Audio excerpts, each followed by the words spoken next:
কচি চাল কুমড়ো আর চিংড়ি দিয়ে রান্না করেছিলাম, খুব লোভনীয় স্বাদ। এখানে বাজার থেকে এনেছিল চাল কুমড়ো আর ফিশারির চিংড়ি মাছ দিয়ে রান্না করেছিলাম।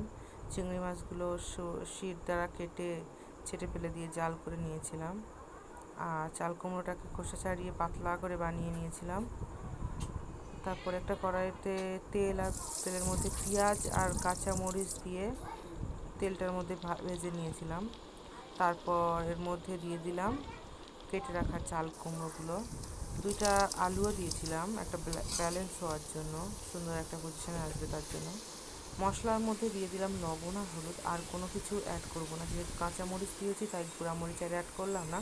গুঁড়ামরিচ দিলে ভালোও লাগে না। ওপর থেকে দিয়ে দিলাম চিংড়ি মাছ জাল করে রেখেছিলাম, সেগুলো দিয়ে কত সময় নাড়িয়ে চাড়িয়ে ঢাকনা দিয়ে রাখলাম। কোনো রকম পানি এখন অ্যাড করব না। দেখুন কতটা পানি বার হয়েছে, ঝোল বার হয়েছে ওর থেকে। ওর মধ্যে থেকে আধা সিদ্ধ হয়ে আসবে, তারপর আর এতে এখন পানি অ্যাড করব না। ওই যে ঝোলটা বার হয়েছে ওটা শুকিয়ে যাবে, তারপরে লাস্ট জল দিয়ে নামিয়ে নেব।